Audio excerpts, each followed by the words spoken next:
Okay, we've been hiding here for what, 43 minutes, Angelus? I think we're good. No one's come down here, and I say we crawl out of the dumbwaiter and make a break for the podcast mics. Are you insane? That butler is out here humming Tchaikovsky and sharpening a freaking crossbow. Hey, they can't kill us. Not until we hit record. That's the rule, right? Do you really think that a family that worships Satan and owns multiple hidden murder rooms cares about freaking podcast rules? Welcome to Horror Cinema Obsession. If you're hearing this, it means we survived long enough to talk about Ready or Not, the movie that proves marriage really is a blood sport. Or at least the honeymoon phase ends with the go pit.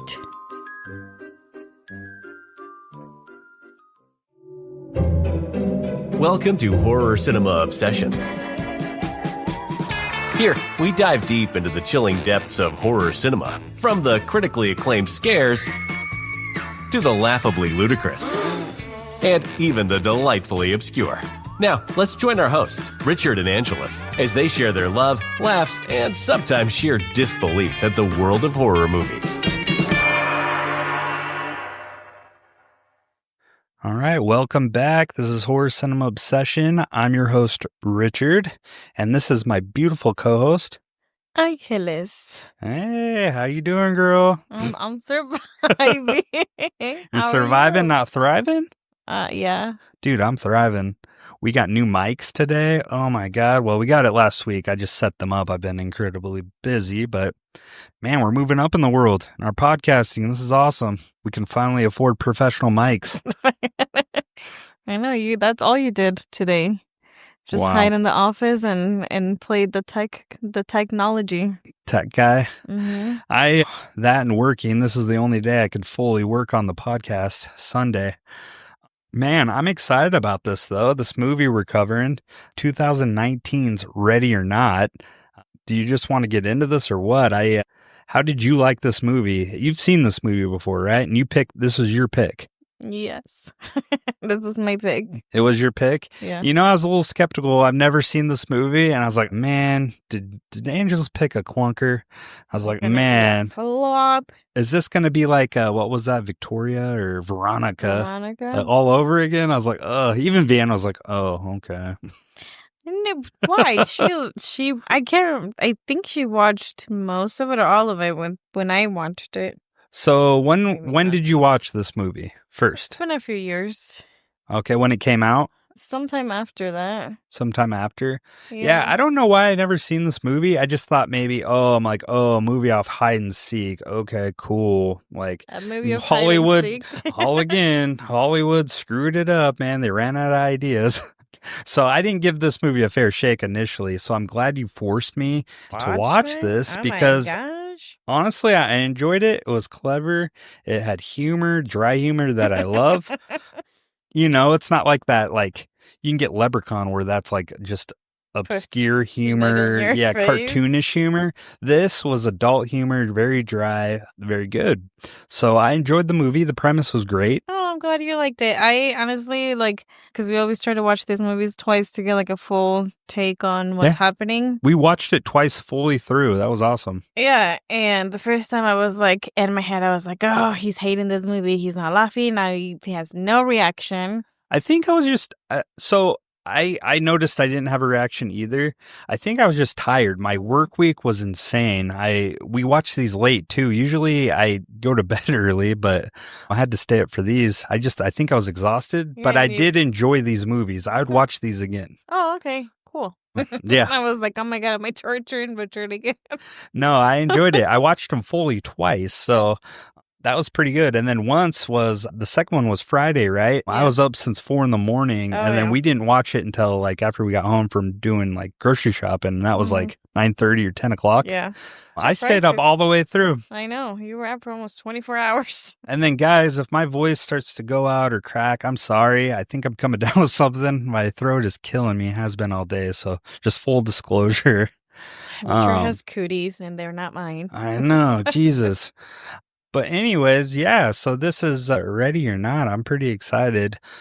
Just to get into it, the release date was August 21st, 2019. It had a budget of estimated $6 million. And then you have the box office gross, right? Yeah, it was pretty freaking crazy. So in US it grossed 28.7 million and in Canada 28.9. Altogether about 57.6 worldwide. Yeah, and so the number doesn't sound astronomical, but you got to realize 2019 COVID pandemic was full force by the time this movie came out in August, because COVID hit April, everything shut down. This was August 2019, so it was a year before. No, 2019 is when everything happened, wasn't it? No, it was in 2020. Oh, I thought it was 2019. 2019 is end of 2019 is when it started out in China. Oh, 2020 was full March on, huh? of 2020 is when everything shut down. Well, I guess I just prepared in 2019. You were shut down since out. August. Richard was like, bye. And the world kept on going. And you were like, oh, yeah, I've been in quarantine for the past 6 months. But I thought that was crazy. So I got international was 28.9, but you're saying that was exclusively Canada?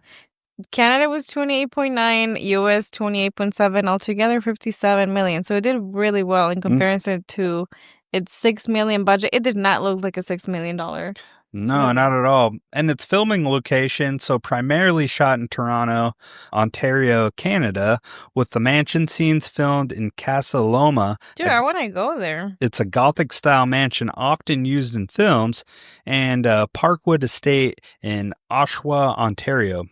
Now this, you were going to bring up a fun fact that there is a Reddit out there, or a group of people that are trying to tie this movie to a vampire movie. Is it because of the mansion's the same?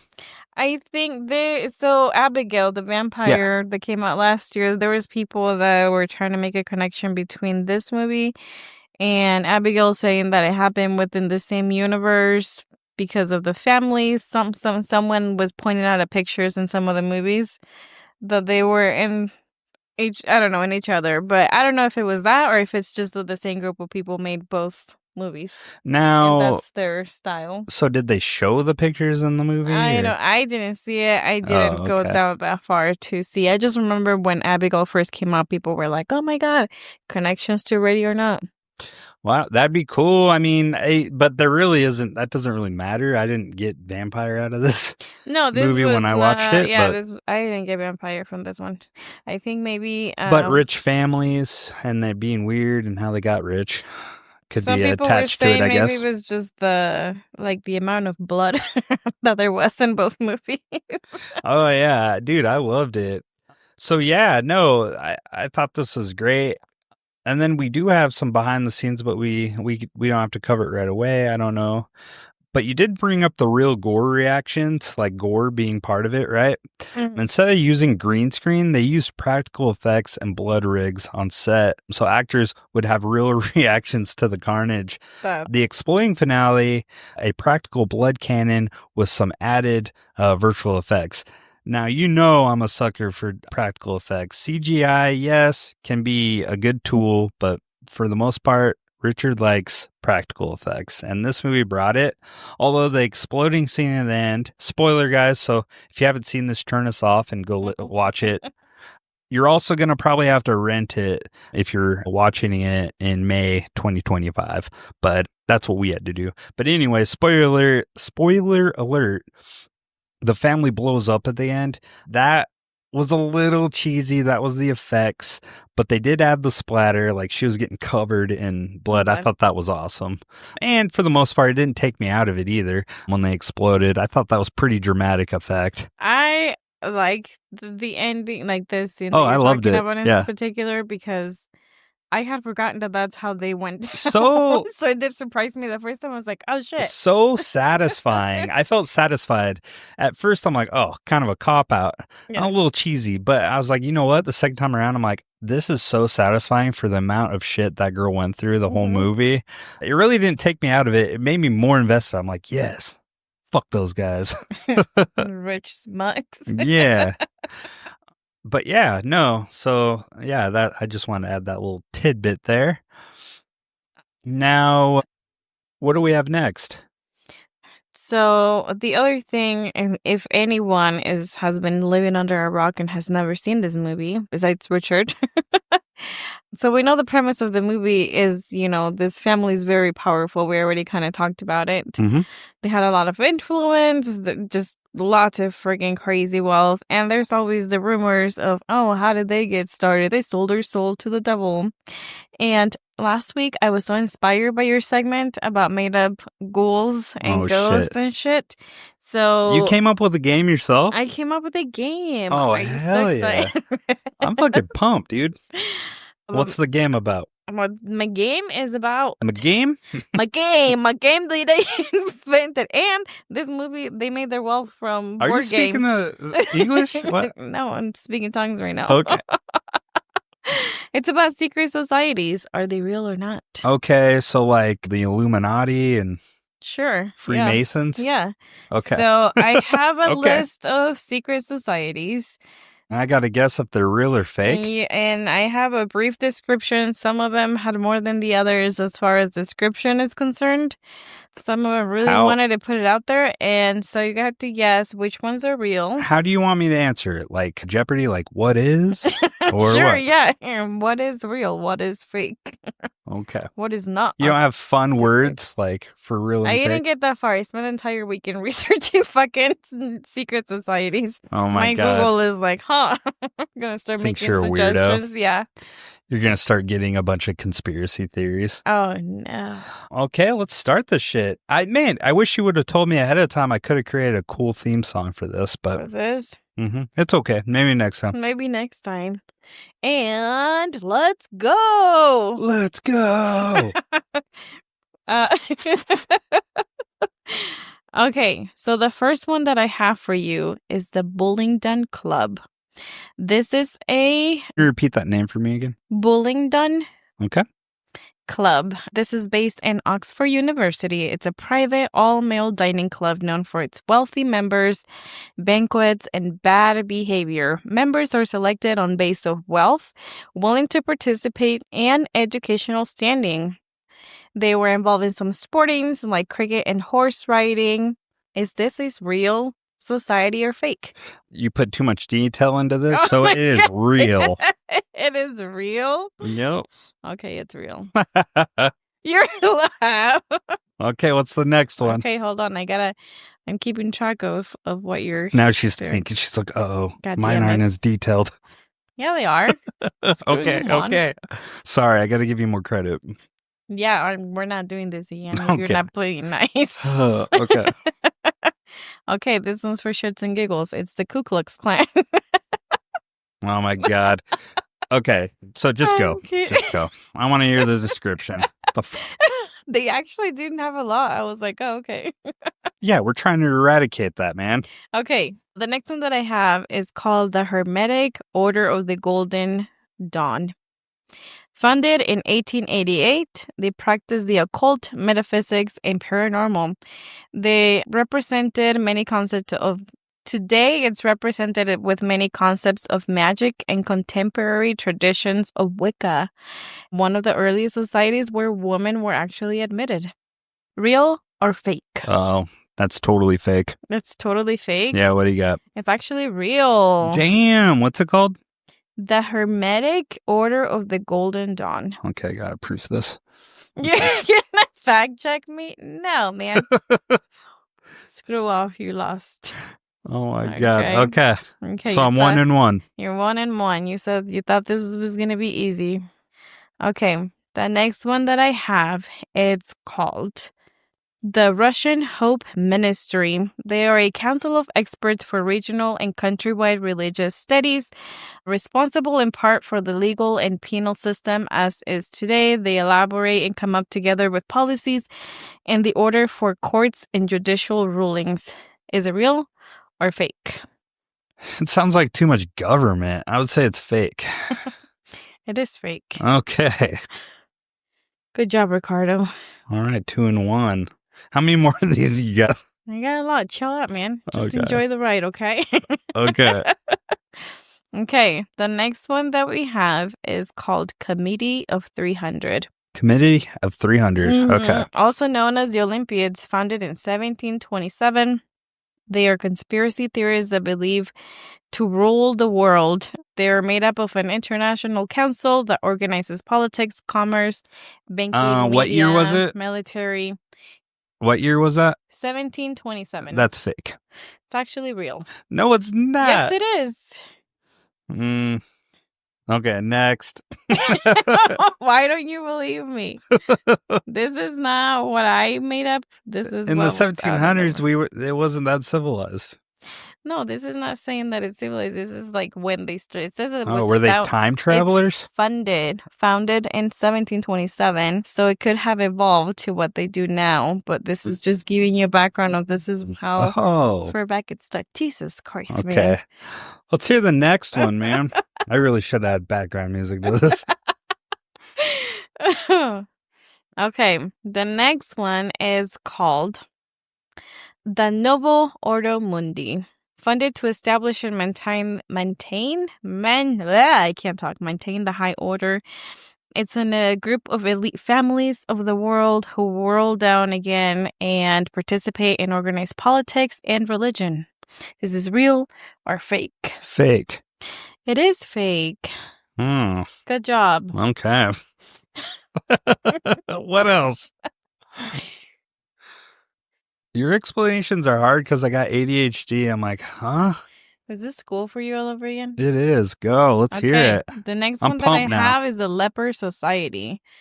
Members are believed that they could transform to leopards. It's spread, and then eventually it's spread to other countries with beliefs and background in cannibalism to strengthen both members of secret society and tribes. People would dress up as leopards and attack victims. Is this real or fake? I fucking love this because if anybody, shout out to my 90s brethrens, Animorphs. If you've read those books, it reminds me of that. And 2, it reminds me of the lizard people. You know that conspiracy theory that the lizard people rule the world? So I'm going to say real just because I want it to be real. It is real. They actually originated in Sierra Leone. And people have seen the leopard people. I want to be a leopard person. And they would dress up as leopards to attack their victims and imitate like animal. Like they just wear leopard print like stretch pants or what? No, man. They're just going around going, "Arr!" just jumping out of the bushes. Oh my God. I like that one. Okay. You like that one? Shout out my leopard people. Okay. This next one is called the Brotherhood of Celestial Whispers. Whoa. Funded in the 1790s by a group of early astronomers who were early scholars and scientists of the astros. They studied the sky, stars, and other galaxies, occasionally have been rumored to have reported sightings of potential extraterrestrial life. Is this real or fake? So the extraterrestrial life, that's what's kind of getting me to think it's real, but the rest of that, what's the point of being a secret society that you just look at space through telescopes? So no, they call it, well, I think you're missing the point. Some of them are secret because it's not an open, like you can't just go and join them. You gotta do something to get into these societies. Like I've named an astro before. Brief information, but not the full of what they do. Okay. I'm gonna say fake. Yes, it's fake. I hate you. I'm too good at it. Okay, this next one, it's called... Okay, we're going to do 2 more, okay? You cutting me off? Are you effing for real? I know, I like it. Let's okay, the next one is called the Court of Owls. Funded in 1890 to observe within the Catholic Church and maintain the security of highly prized traditions and holy relics. Such relics are now maintained in museums, chapels, and of course, the Vatican. Real or not real? Fake. Fake. Motherfucker, how are you so good at this? Because I know a lot of these. Like I'm interested in these secret societies and cults and stuff. And I've never heard of that one. You know the other ones? Yeah. So do you have any like interesting ones like on satanic, like no, I didn't any of the occult or what? Surprisingly, they were not out there being published. They're too good then. They're not published. They're really secret on lists of like what was one of the websites, the National Museum History, whatever fucking website. Now, the last one. Yeah, pick a good one. I'm offended. Stump Richie here. The last one that we're gonna do is called the Rosicrucians. The what? Rosicrucians. Croatians? Crucians. Crucians? Can you spell that for me? Rosicrucians. Okay. Crucians. Okay. Are you satisfied? No. You look like All right. What's the description? 1700, they were a mission of seekers of esoteric knowledge. They are claimed to possess wisdom and pass it down from ancient times. They study metaphysical laws and the universe. Part of their studies are to take lessons and perform at least one experiment in front of their peers in their lifetime. Okay. Real or fake? That's a big fat fake. It's actually real. Dang. Okay. Like, are any of these really real? Because we don't know. Well, they have been like, is it real to like as it's well known, or people know about it, or is it like fake that's only in your mind? What are you talking about? What? Like these secret societies. Were real, like they were proven. So in this one, the Rosicrucians members were Benjamin Franklin, Walt Disney, Napoleon Bonaparte. Stop. It doesn't make it real. These aren't real. These are just like speculations and like conspiracies, like that these were formed. So it's real in the fact of the rules of the game that a lot of people know of them. Is that kind of what you're saying? No. Okay. They weren't conspiracy theories. They were... Well, not conspiracy theories, but they're speculations like that these groups are around. It's not actually known if they're real or not. They existed at one point. What they believed in, was it actually like real stuff? Who knows? Okay. But did they exist? Yeah, because we could make up a secret society, you and I. Our podcast could be a secret. Well, not secret, but as of right now, it's an exclusive group. No. So or the podcast could be a society, Richard. Yeah, HCO, baby. Are we preaching like real shit, or are we making up shit? Then that's a whole different thing. No, but these did exist. Cult. They existed at one point, okay? Okay, I believe ones that were real. No, you don't. That was a fun segment. Do you know how many I got right or wrong? You, out of the ones that we touched, you got 1. Oh, you weren't keeping track. 3, 4, 5, 6 right, and you got 3 wrong. Dang. Okay, I'll take that. I'll take that win. Sweet. So let's get back. Thank you for that. That was fun. You can just delete this entire segment. No, I enjoyed it. I'm glad you came up with the game because it's usually me doing it. Just to tie it back to the movie, though, ready or not, I do have an interesting take. So again, if you haven't seen the movie yet, turn this off and go watch it. I highly recommend that. But this next segment, I'm going to have a little bit of a spoiler. And I'm curious to see what your take is, Angelus, on this, like what this movie's about. So like, or why Grace had to draw the hide and seek card. I have an interesting take on this. I think I'm right, but you can tell I'm wrong, or I'm curious to see what your point of view is. Do you want to hear it? Sure. Okay, so a theory, and it's not just rich people are insane. We already knew that, right? You ever wonder like why Grace pulled hide and seek out of all the possible cards? She gets the one that turns her wedding night into like a blood ritual with a body count, right? That wasn't bad luck. That was the plan. So, see, I don't think Grace drew the death card because she was a threat to the family. I think she drew it because she was pure. She had a good soul. Someone Labelle, Satan, couldn't touch unless she played the game. She wouldn't have sold her soul. She wasn't already compromised like the rest that married into this family. So the only way he could even try to claim her was through this sacrifice. Does that make sense? Let me break it down for you. So, 1, the game wasn't random, it was intentional. The Domas family claims the game selection is by chance, but Grace pulling hide and seek wasn't luck. She was chosen not because of she was dangerous, but because she was unclaimable in any other way, like I was saying. So, Labelle couldn't take her soul through the usual path: corruption, greed, willing sacrifice. So the only option left was to force her into the death ritual. 2, Grace is morally unreachable. She didn't marry for status, wealth, or power. She simply wanted a family, right? Mm-hmm. And that's it. No hidden agenda. She didn't share family's greed or sense of entitlement. Even when faced with violence, she never turned cruel or vengeful. It was only survival. Her soul is too clean for the deal the Domas family made. She didn't belong there in their world, and LaBelle knows it, and I think the Domas family had a feeling. They were all making that comment throughout the movie, or in the beginning. Mm-hmm. So 3, the others were already claimed. So this is the interesting take that I kind of got out of this. Charity, if you remember, that was, what's his name, Daniel? Mm-hmm. Adam Brody's character. So his wife, Charity, didn't blink. She would have sold her soul with or without the family. She was already LaBelle's. So there was no need to do a sacrifice. Fitch, he's the coked out daughter's husband, right? Fitch didn't care if the rituals were real. He lived selfishly, indulgently.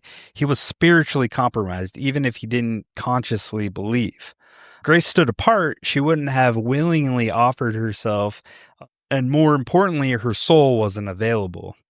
And then I just have like 2 more here. And then 4, she had to be sacrificed, not recruited. The hide and seek card is not about games, it's about elimination. LaBelle couldn't tempt her, couldn't corrupt her, so he demanded her blood. Her death was necessary, not to preserve the pact, but because she was a soul he otherwise could never touch. And then the ending confirms that. So when the family explodes, it's not because Grace survived, it's because they failed to deliver the one pure soul they were ordered to. Grace walks away not as a final girl, but as someone whose goodness literally couldn't be destroyed, even if hell's rule. So my closing thought here, Grace didn't beat the system. She survived because LaBelle could never claim her in the first place unless she was tricked into the game and sacrificed. Even then, she walked away untouched. So sorry, that was long form there, but I'm curious to think your thoughts. Do you think I'm way off base on this? Or would you tweak any of that? I can see where you're going. I don't think that in comparison to the family, she was a good soul. She was a good soul. She was good in everybody has sin, right? But her sin wasn't. What the fuck are we preaching? No, but my thing is, like, there's bad parts of everybody, right? Like, everybody can indulge in stuff. But hers wasn't to the point where she sold her soul, is my point. She was in love with Alex. She wanted a family. That's all I got from it. Her soul, I guess, was pure in comparison to the other ones, because the other 2 in-laws, they joined because they were interested in money.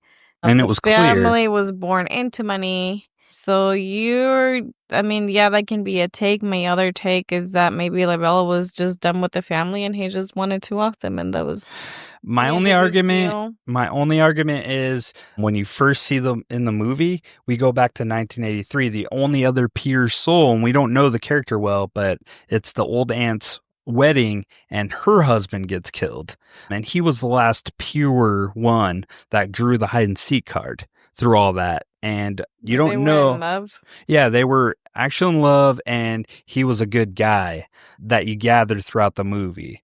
At least that was my take. So it only happens once in a while. So Alex, he recruited kind of the wrong person, essentially, because Daniel, he recruited someone who was corrupt.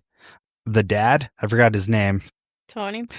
He recruited his wife, was clearly corruptible. I thought she was nice. Fake. So it was all like I seen a pattern. People are all corrupted. Fitch, corrupted. So it was souls that were already sold. As far as I'm concerned, like, they were easy. He was going to have them whether they joined the family or not. With her and the husband in the first part of the movie, they weren't going to be sold. So that was kind of the thing. Like, they weren't even told about this whole ritual thing because they would have walked away. I saw a thing online that said one of the reasons for Grace too was so if she had gone through and stayed with Alex, because Alex was away from the family for a couple years. Yeah. And he came back for this wedding, but someone online was like going down their rabbit hole too and saying, yeah, eventually Because he mentioned it, like, after the wedding, they were going to leave again and just do their own thing and not be really a part of the family. So if Alex had been taken, he wasn't going to continue to participate in the rituals and fulfilling Satan's. Well, so that's the thing. So the entire family had to participate. No, so that's the thing. He didn't want to die. Had he not married, he would have died. So he, to a certain extent, believes this. He doesn't want to be a part of it initially, right? But he got married when he had to because he was hitting the deadline. And then he had to go through this ritual playing that board game, that sick game. So he believed to a certain extent and was tied into it. So he had a whole motive on getting married. Now, I think he did love her and wanted her around, but then he had certain things happen, like his brother dying and then seeing his mom die. Triggered him, and he's like, you know what? Who else do I have left? I'm not going to have anybody. She's not going to stay with me after this, and my family's going to disown me. I might as well join the cult here. You know what I mean? Join this family, because they're all I got left. I see. No? What did they say there was a deadline for him to get married? Yeah, they said that. And he even said that. He's like, yeah, I've seen it happen. People just drop dead when they didn't agree. One, to play the game. To play the game. And two, if they didn't get married at all. Because they even said, they're like, well, we had our doubts about you. We didn't think you were ever going to get married. You're getting it close. So that was kind of what it gathered. So there are rules to that if they don't play or if they time out. What were you doing? Knowing that you were part of this family and you had, this fucking pact with the devil, would you marry or like let yourself die? Oh, definitely marry. What the fuck? You're selfish.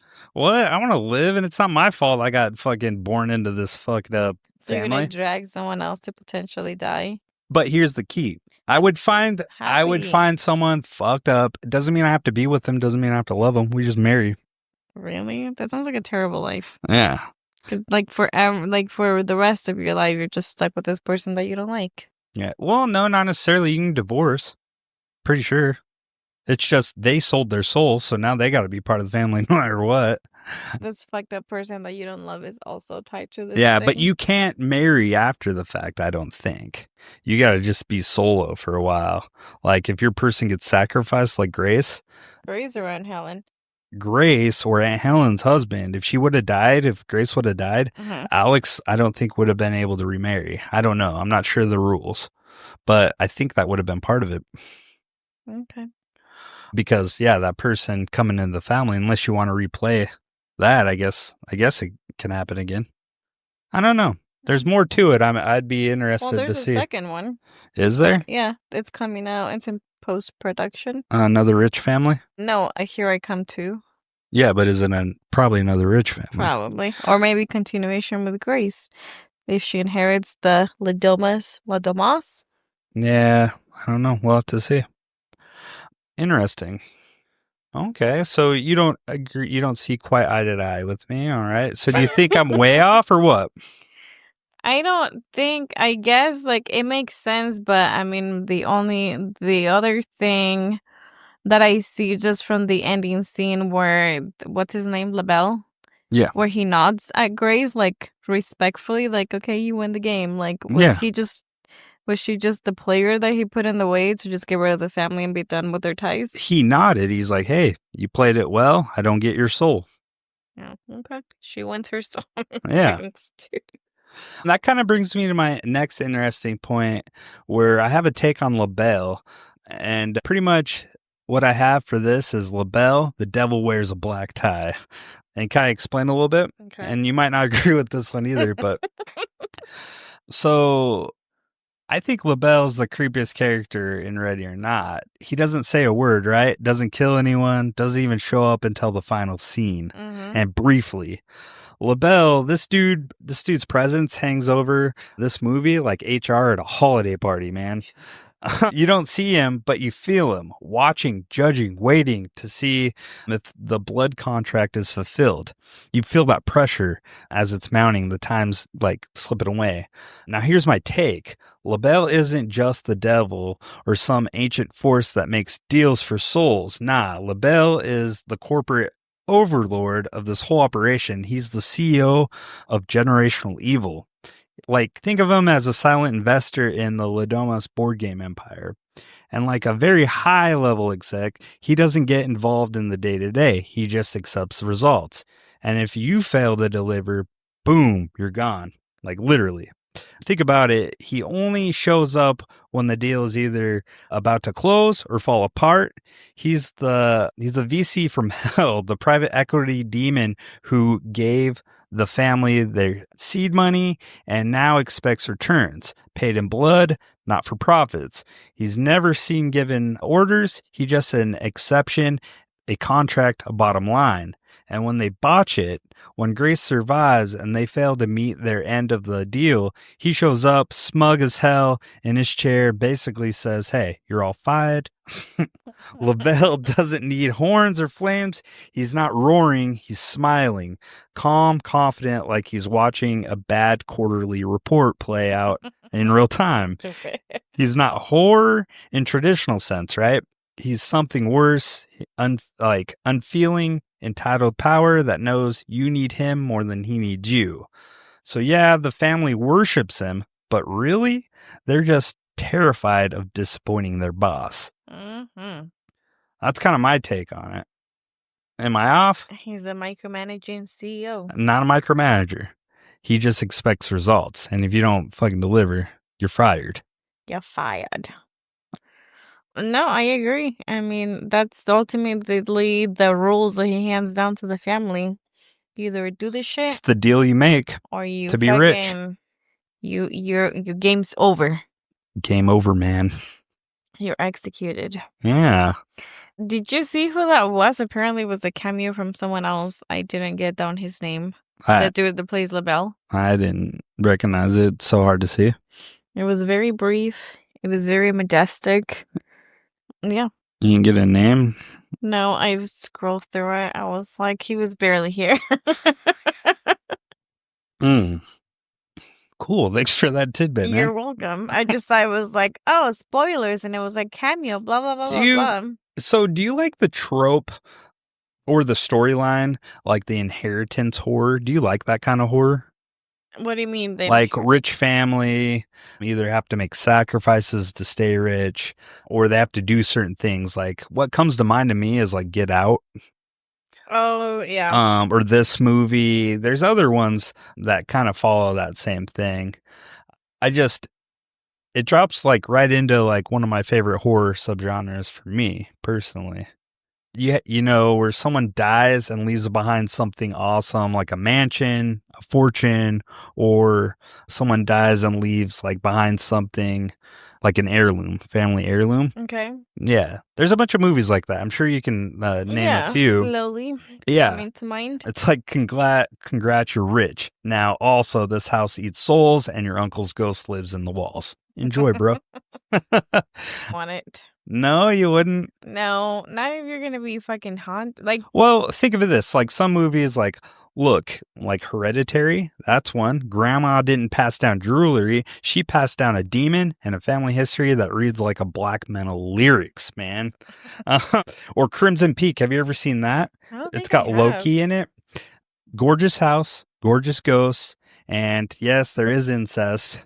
That's always a red flag. Oh my God. But that's part of it. And then, like I said, Get Out, the family business is brain swapping because why age gracefully when you can hijack a new body like Uber XL, baby?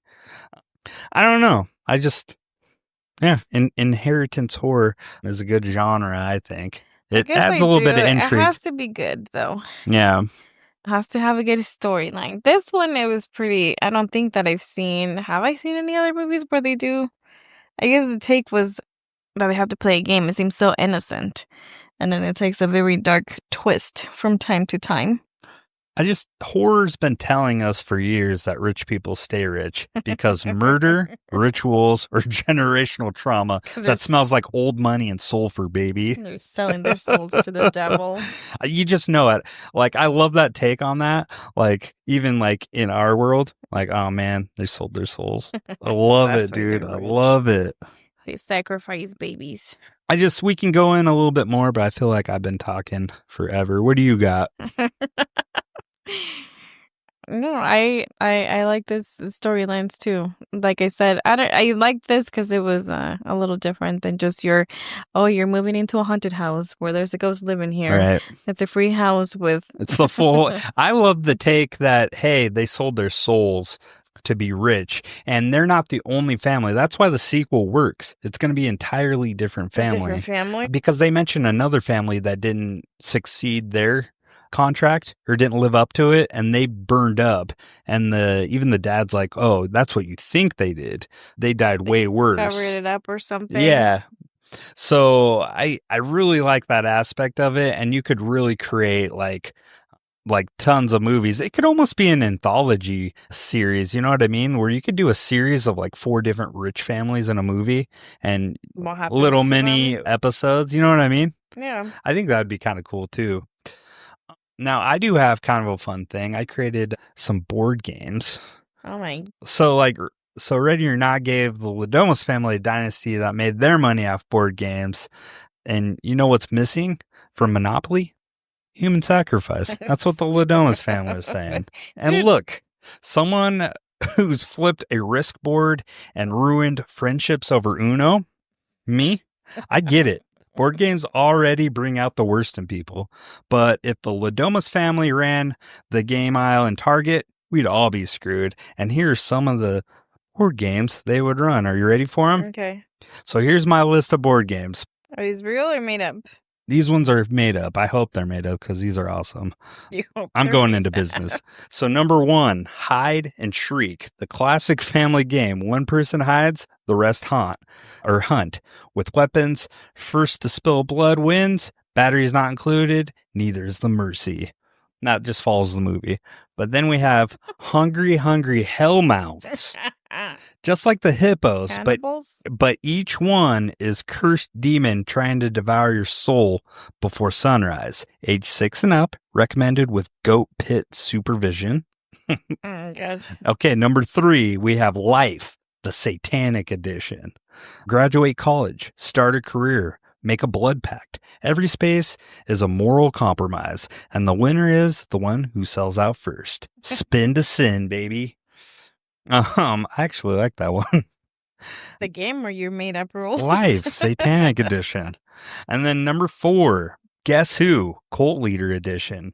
Does your person have a hooded robe, bloodshot eyes, and control over a small village in the woods? That'd be a fun one to play. Is it?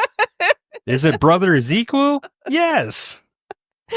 That or like serial killers. Yeah, I'm down. We can make them. You could probably do it. Just grab the actual like thing and exchange all the cards for pictures. All right, number 5.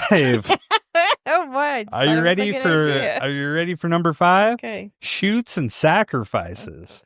So climb the ladder of privilege unless you land on Satan card. Wait, the ladder of privilege? Yeah, climb the ladder of privilege unless you land on a Satan card. Then down the chute to eternal damnation. You know, for the kids. Oh my God.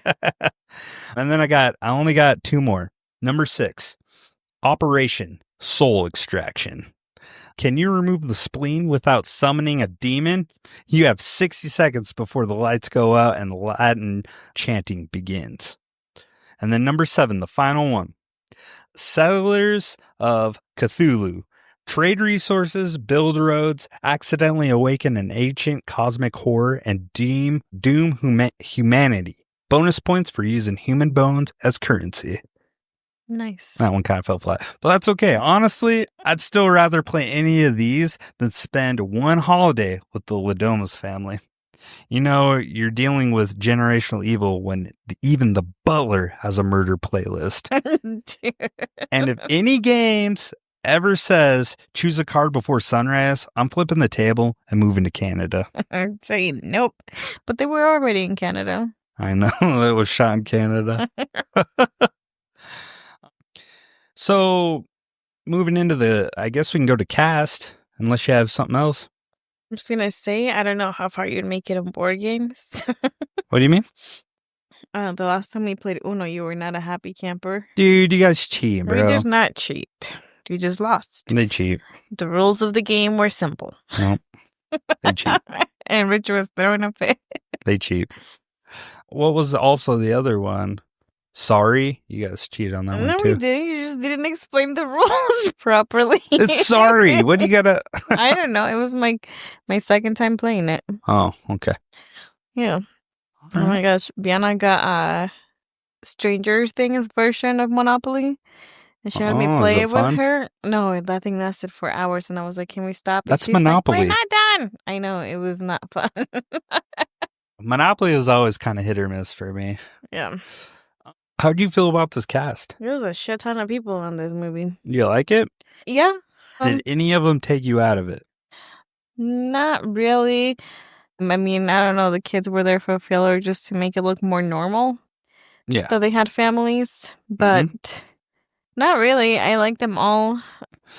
I feel like this movie lacked character development, and I wish we had a little bit more background on them. Oh. On who? All of them? Yeah, all of them. That's why, you're saying... You sound pretty sarcastic. Oh. I was just quick. Like, they showed up. Angela, this episode, I'm looking at you right now. You're just not into it. I'm sorry, guys. But I think this is where I was taken off when you kept saying that Grace was a pure soul. Because, again, we didn't get a lot of her behind the scenes to know that she was with the information pure. We got. We didn't get much from anybody. That's what I gathered. They made it very primitive, like with it, who was good, who was bad. She wore white because it was her wedding day, but also you can also tell she's an orphan, so you have a little pity for her. You do. She doesn't have a family and she wants a family. So that was kind of you get that pure, like, oh, she's a good person. And then the other people, they make comments, like Fitch makes very, like, stupid comments. And he's just stupid. The dad's an asshole. Like, he is super evil. Alex is borderline. You don't know. And they do a good job of going back and forth. But again, the characters are very, very basic when it comes to that character. Daniel, he's conflicted with the ritual. You don't know if he's good or bad. Is he going to do the right thing at the end? He does, but it kind of plays into that character. He's depressed and he really regrets being in this family. He doesn't like it. You could tell right from the start. Yeah. And then his wife, you can tell, was she's a total hardcore. And she's hardcore. And she even makes that comment, hey, man, I don't want to ever go back to where I was. And you don't know what that was. And even Finch, he's like, they were late to the wedding because they couldn't get their charter flight on time. He's like, I will never fly economic or whatever. Yeah, economy again. Right. So you just get the vibe, right? Over the very basics. It was kind of stupid because it was the spouses that were making these comments, not even like the actual kids. It was their spouses that they found. So you think they purposely went out of their way to find these gross people to marry? Yes. Your face, yes. Well, they found suitable people to be part of the family, and they own them. They're like, hey, man, yeah, we don't like Fidge, but he's one of us now. Like, that's kind of the thing where with Grace, you see right from the beginning, they're like, she's not one of us. She even makes the comments, your dad doesn't like me, or like, and other people, your mom, other family, nobody likes her because they can sense she's not gonna be in this family. She's not gonna be able to accept. She's not selling her soul. What do they call it? Her soul's not die. Yes, her soul's not for sale. The whole vibe from the beginning starts this. It sets up that premise. But if you disagree like Angelus does, please let me know. I will argue. You're good at it. I will debate this shit, man. But no, so the actor that plays Grace Domas is Samara Weaving. So she's an Australian actor, and she's setting herself up to be a scream queen in the making. Oh, she is. I think she is. So she's the niece of actor Hugo Weaving. He's from The Matrix, Lord of the Rings. She carved out a name for herself with horror, comedy, and genre-bending roles. So you brought this one up. You've seen her in The Babysitter in 2017. And The Babysitter Killer Queen. Yeah. There were some other ones. I don't think I've seen any of these. So it's a teenage movie, right? It has a bunch of young actors and actresses in it. But she, and the role is reversed. When The Babysitter, she is the one who is a cult leader in satanic Satanist. Mm-hmm. And as the title says, she's the bad guy. She's the bad guy, yeah. And so she's the babysitter.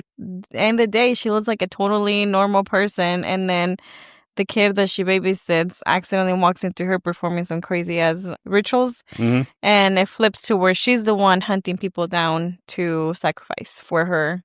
I'm not too big on it. I know it's a Netflix special, but it really is good. I got to give it a chance. It was entertaining. It was like a teenage humor thing. I watched it with Vienna, and she thought it was entertaining, so we watched both of them.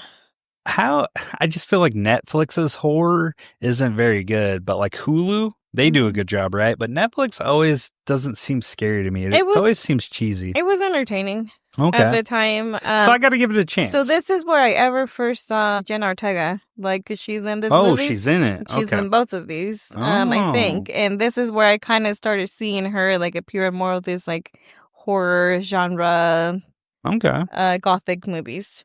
So Samara also is in Mayhem 2017. She plays a badass fighting for survival in an office virus outbreak. She's also in one of your favorite movies, 3 Billboards Outside Ebbing, Missouri. She's a supporting role. So 2017, she blew up. I don't remember in that movie, and we recently watched it a couple months ago. Yeah. Who was she? Was she the daughter? I don't remember. I'd have to go back. I don't remember in that. And then we have 9 Perfect Strangers. That's a Hulu series. I don't think I've ever seen that. And then she was in 2023. Is that Scream 6? Scream 6. She officially joined the Scream universe, I need to watch that. I guess I didn't watch them. Scream, I think I watched Scream 5, but then they killed Dewey off, dude, and that just totally rubbed me the wrong way. I was like, dude, you lost it. You could have killed anybody else, but you killed Dewey, the best character of all. Give me a fucking break. She was also in a few episodes of the TV show Ash vs. Evil Dead. She was in that? Yeah. Dude, I love that. I love that series. It ended prematurely, by the way. I could have watched more seasons of that. To me, I've seen her permanently on like horror, spooky shit, I guess. That's where I'm familiar with her. She's making her name, dude. Scream Queen, baby, in the making. And then we have number 2, Adam Brody, which I feel like he kind of stole the show in this movie. He's best known as Seth Cohen from the OC. Have you ever watched that? California. You remember that? No, I never watched it. So you were just fresh off the border of Mexico. In 2000. Yeah, 2003 to 2007.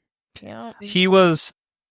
Brody brings dry sarcasm and emotional weight to Daniel, married to actress Leighton Meester in real life.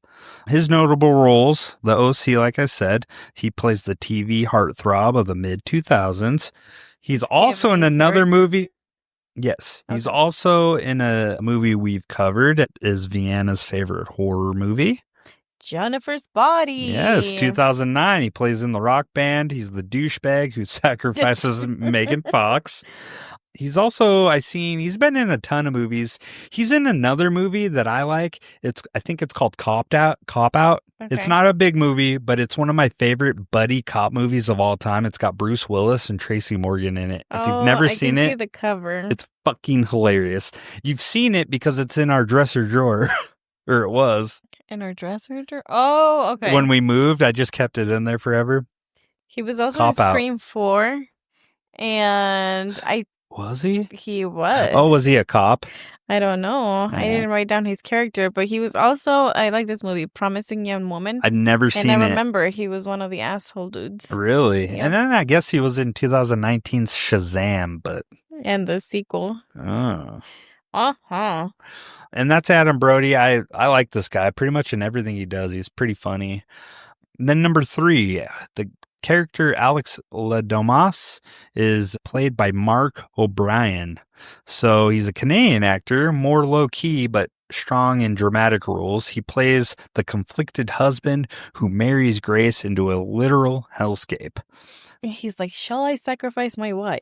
Right. Or not? I don't recognize him in any of these. Like the notable ones that I have are they think it's notable is City on a Hill. That was a TV series. It's a Boston crime drama with Kevin Bacon. Never heard of it.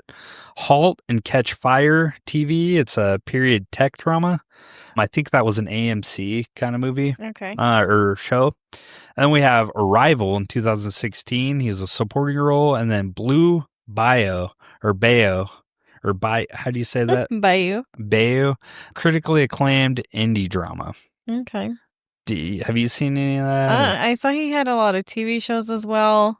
Bad Times at the El Royale. He was in that? Yeah. What character? I write down the character. I don't remember. And then more recently, a movie called Shadow of God. I haven't heard of it. Okay. Yeah, again, he's all right. It's so dismissive. He's all right. I mean, a lot of these just lack substance. So it's hard to attach or oh my God, that was an outstanding performance. It was just the writing didn't do it justice as well. You know what I mean? I just wish there was a little bit more development. But the next guy is Henry Czerny. He plays Tony Domas, the dad. Now, I've seen this guy and stuff. He has a familiar face. He's a Canadian actor known for playing uptight, intense authority figures. He adds gravitas and that I'd kill my daughter-in-law for a demon energy. Dude, totally. Really good, right? And what I noticed him in the notable roles, I knew instantly. Mission Impossible, 1996. He plays Eugene Kittredge and returned in Dead Reckoning. He came back.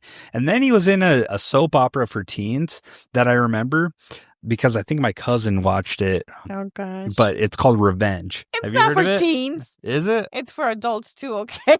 Oh, you know it. I watched all of it. So he plays Victoria Grayson's husband. Yeah, those bastards. And then he's also in one of my good movies that I remember growing up is Clear and Present Danger. And he plays a CIA bad guy. And then he's also in Scream 6. He's part of the world now, too. And he's on the most recent Mission Impossible movie. Yeah, Dead Reckoning. Yeah. The Final Reckoning. Okay. Yeah. Yeah, he was also an asshole on Revenge. Yeah. He just plays a good character like that. He's almost asshole. Well, he's almost typecasted. Like, that's his guy. Yeah. I've never seen him play a good guy. A nice guy. The next person we have Andy McDowell, and that's Becky Ladomas, the mom. So her background, she's a film icon and model turned actress known for romantic comedies and dramas in the 80s and 90s. Here she plays surprisingly cold wife, but I guess I do recognize her now in Groundhog Day in 1993 with Bill Murray. Okay. She's older in this, so it's hard to recognize. She aged well. She looks good for her age, but I didn't realize she was in Groundhog Day. I'm like, oh, that is her. And then she's in Four Weddings and a Funeral, the 1994, not the remake. And then Magic Mike XXL. She was in that. I guess. I've never seen those movies, but she plays the steamy Southern mom moment. That's what they labeled it. The description. And then Maid 2021, that was a Netflix series, so critically acclaimed drama alongside her real-life daughter, Margaret Qualley. Oh. Yeah. I don't think that did I see it? I did. Oh, she was in this? Mm-hmm. Paula Lilly. Who did she play? I don't know. I watched this. It's like one of those short series. It was really good. Okay. It's a drama. Okay. And then I just have two more characters, but we have Nikki Ganani. How do you say it? Guadagni? I don't know. And she plays Aunt Helen, the angry murder aunt. Another Canadian stage and screen actress who absolutely nails the creepy spinster energy in this movie. She's in Cube in 1997, which I always see the cover for that on streaming stuff. Yeah, I don't think I've seen it. She's in The Handmaid's Tale. She plays Aunt Elizabeth. She's Aunt Elizabeth? Yeah. Motherfucker. I'm like realizing that I watch a lot of these people and I didn't even know. The thing is they're Canadian actors that, because a lot of things are shot, they're just kind of they're not the main actors, they're just kind of supporting actors. And that's they're working actors, pretty much, blue collar. But anyway, she's in tons of Canadian theater and TV work. I didn't write them all down. And then we have Melanie Scrofano. She plays Emily Domas, the coked out sister. So you're fucking labeled like we must label it how it is, the coked out sister. So with her, she's a Canadian actress known for playing tough, chaotic women. Perfect fit for this role, in my opinion. Her notable role, and I didn't know this, I didn't realize it because it's been so long since I've seen it, but she's in the TV series. She plays the lead role, Winona Earp, in the show Winona Earp. We were talking about that. Yes, it's a supernatural Western. I recommend it. It's kind of enjoyable to watch. Has a little bit of cheese. I haven't seen it for a while, so I don't know if it holds up, but I enjoyed it. It used to be on Netflix. I think it was a sci-fi series. Okay. And then she's in Letterkenny. She makes a guest appearance. And then The Silencing. I think that was another AMC, maybe? I haven't seen any of that stuff. It looks like the most recent that I saw she had on here was Purgatory, which was a TV show in 2024. Okay. And then we also have Christian Brune as Fitch, who is the dumb brother-in-law. Emily's husband. Yeah, the dumb brother-in-law. Yeah. Looking at this, I guess I don't know that I've seen him in other stuff, but he was in Orphan Black. I don't think I. Yeah, a TV show. Yeah, The Recruit. The Murdoch Mysteries. I've seen The Recruit, but I don't remember him in that. And then The Rookie, I've never seen that. I think that's an ABC TV show, sitcom. Okay. And then we have Elise Levesque as Charity, who plays Daniel's wife. Oh, I don't have her. She only had the few things that I wrote for her was she was in Stargate Universe TV show. She was in the Originals, that vampire show. And more recently, she was in Low Lives, that Tubi horror movie. Was she? Yeah. Dude, so a lot of these actors, I guess I've seen them in some things. I just never recognized them. When you're going through them, I was like, oh yeah, I've seen them. Yeah, weird.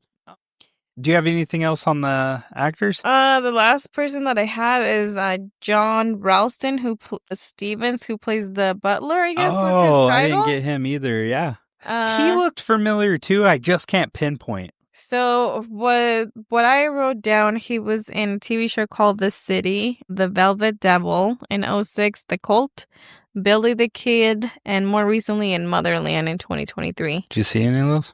No. Nothing of note. Interesting. He looked familiar. I just don't know. Maybe in some other stuff. Oh, okay. Yeah, but he also played all these people play good villains. Yeah, I thought they were all perfectly cast.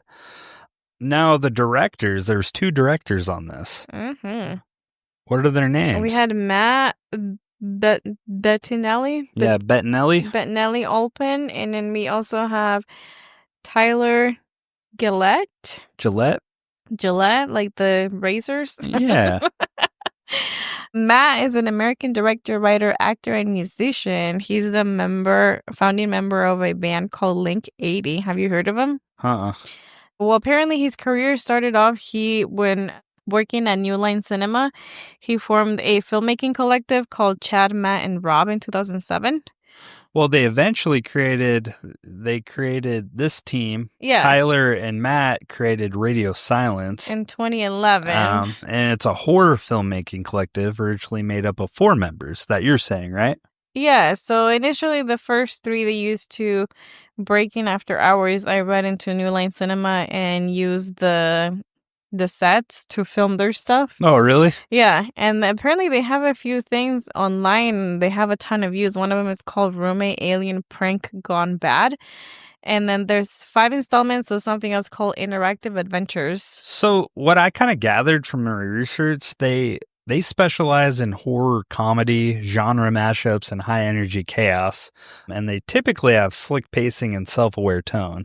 And it sounds kind of like what that is. Yeah, so they kind of went their ways, and then, yeah, like you said, 2 of them continue together, and they formed Radio Silence, and that's made up of Matt, Tyler Gillette, and Justin Martinez, and Chad Villela. But yeah. Yeah.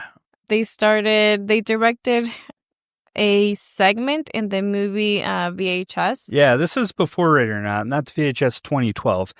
What's curious, you told me that earlier. Mm-hmm. We've covered a lot of directors that have been part of VHS in some capacity. Yeah. Did you realize that? Like, even the series. Maybe Have you watched VHS? I haven't seen any of them. We've just talked about it so much. If you go back to past episodes... we need to go watch it now and see. If we go back to past episodes, we bring up VHS all the time. Mm-hmm. And it's just amazing how many people are attached to those movies. Yeah. So they got to be good. I mean, they got all this talent working on them. Yeah. That's pretty awesome. Yeah, so after they directed the segment 10/31/98, so yes. Halloween 98, one of the most beloved segments in the film, apparently, and involved guys stumbling into a haunted house on Halloween, ghosts, cults, floating women. It slaps, apparently. That's what one of the quotes said. Yeah, one of the quotes said, "It slaps." That's all you need to know. And then Devil's Due in 2014, a found footage Rosemary's Baby riff, critically panned, but shows their early experimentation with possession and cults. So that one must be part of movie sets that they were kind of going in on, huh? Yeah. You think so? Sounds like it. And then they went into Southbound, and then the Ready or Not came, and it was one of their bigger films that they released. They put them on the map. Yeah, they were nominated for Best Horror Film, the 46 Saturn Awards. Yeah, it definitely put them on the map, and it set them up because they had such awareness, and they kind of met that meta feeling that they walked right into Scream 2022. They killed Dewey, but they rebooted You're Scream. not letting it go. You're hate it. Fucking... So they brought back Ghostface back to life with a mix of legacy characters and fresh blood. Critics and fans agreed it was a strong revival, although they killed Dewey. That's one thing I'll never let go. And then apparently, and I haven't seen it, but I've been wanting to see it. I don't know why I haven't. Scream 6. It took Ghostface to New York. Damn. Bigger, bloodier, and meaner. Continued their trend of meta, savvy horror with kinetic energy. Now, have you seen that at all? Honey, I've only seen the most Scream 1 a year ago. Oh, yeah. And then so maybe we put that on the next docket of movies. Another Scream? Yeah, next season we'll do that one. Scream 6? Yeah. Damn. Okay. Yeah, that'd be cool. I feel like we need to just sit down and watch all the Scream movies. No? In a series? I don't typically like watching one franchise. You freaking made Matheson watch every Halloween Whoa, movie. why are you bringing up Mad Dog Matheson? Because she complains about it all the time. I did. I made her watch all of the Friday the 13th in sequential order. And Nightmare on Elm Street. Oh my God. It's hilarious. She brings it up all the time. She's like, "You're a fucking piece of shit for making me do that." And I'm like, "Hey man, you want to be my roommate. Sorry." This is what happens. So I do want to say they have a theme on their stuff though. They create strong female leads. Well, yeah, the most recent one, sorry to cut you off, Abigail. Oh, they were part of that too? They made it. See? Radio Silence, they made Abigail. Holy shit. So they are huge, man. They're hitting their stride. Yeah. Pretty good. They're on a roll. I really like that movie. Ready or Not. Humor. Ready or Not was not originally written for them. Oh, really? But they fell in love with it and they fought to direct it. They added a lot of that dark humor and explosive finale that wasn't originally in the draft. The writers that we have for this movie are Guy Busick and R. Christopher Murphy, and they didn't write this for them. But Guy Busick, his background is he quickly is becoming the go-to name for modern horror and blended self-awareness, wit, and brutality. Ready or Not was his breakout hit. His credits are Scream 2022, the reboot, and Scream 6 2023. He co-wrote both entries with James Vanderbilt. Working under director Bettinelli and Olpin and Gillette, his voice helped refresh the meta horror vibe for a new generation. I think that's cool.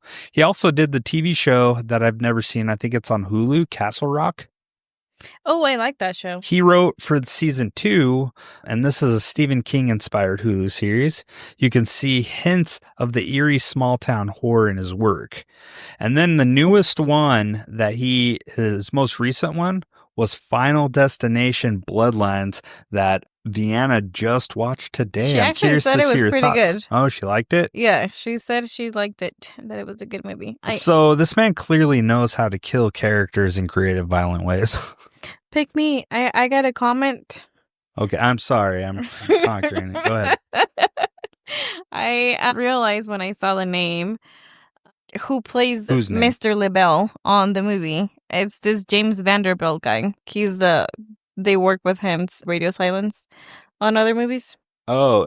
So he made a cameo. He James wasn't Vanderbeek or Vanderbilt? Vanderbilt is who Guy Busick wrote Scream with. Okay. So yeah, he's the cameo. He wasn't part of Radio or not, but he works with them in other movies. But he's Mr. LaBelle.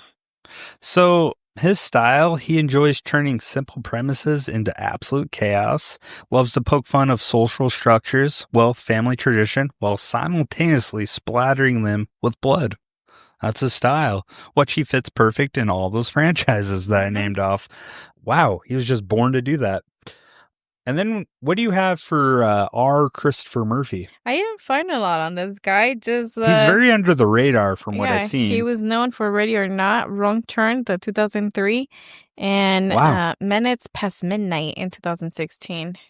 So yeah, he co-wrote early horror short films, spec scripts with Busick, worked behind the scenes on some indie projects, mostly a writer and or consultant. And that's basically all I had on it. I didn't have a whole bunch.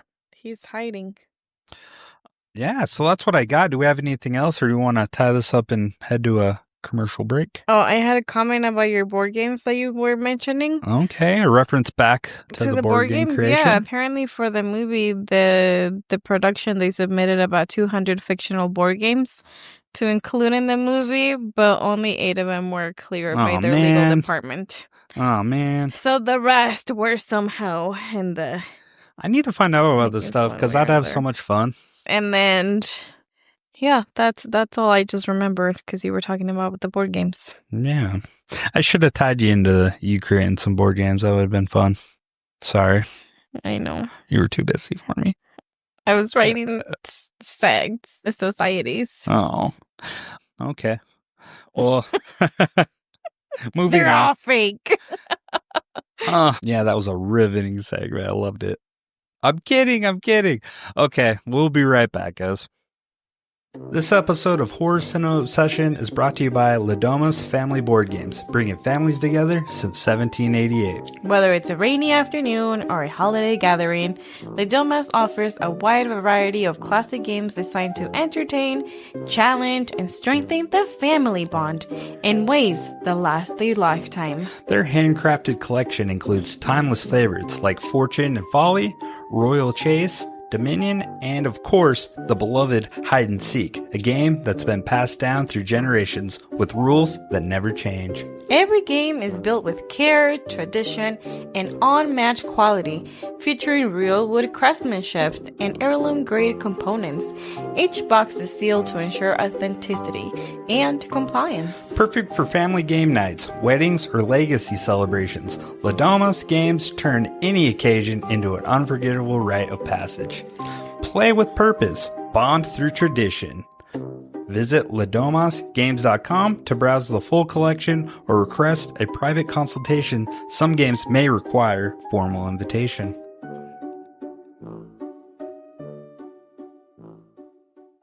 All right, we're back. Please go to your nearest Target, Walmart, Amazon, and get Domas Family Board Games. They've been established since 1788. 782? 1788. Oh, okay, 88. All right, so that was a quick break. Man, are you excited for this segment? As always, plots. Did you write a good plot this week? I wrote a plot. Is it good? You get to decide, like always. Oh my God, I don't decide, man. You act like I'm just this monster. He is, you guys. No, I'm not. I had to play a game too when we moved in together. What? I'm kidding. So I'm pretty excited about my plot. Okay. It might not be the greatest, but might be all right. Just all right. Yeah. All right. So on a gauge of 1 to 10, how are you feeling about yours? 6. Whoa. Yeah. At least give mine an 8. You said it's okay. And Confidence. Like, it's an 8. Got a little confidence here, man. All right, go first. I gave it a shot, okay. All right, you know the rules. Okay. You go first. I don't like these rules. You just made them up. Let's hear it. Ready or Not is the true story of the in-laws from hell. Grace couldn't be happier to join a wholesome family after marrying into the Domas? Which one is it, Richard? Domas. She never had a family of her own. The Domas, after making a deal with a mysterious man many years ago, associates their wealth to an old family tradition. Every time a new family member joins the family, a game picked at random by the ghost of Mr. LaBelle must be played at midnight. Or dive! Naive Grace thinks it's going to be a typical hide-and-seek. They just forgot to tell her losing comes with a death sentence, and it's either her life or the entire family's. Dun, dun, dun. Whoa. Whoa. Oh, okay. Not bad. I like it. That was good structure. That was good. It was intriguing. You really did good. I'd give it an 8. Oh, thanks, Richard. You ready for mine? Oh, my God. Go. You ready? Yeah.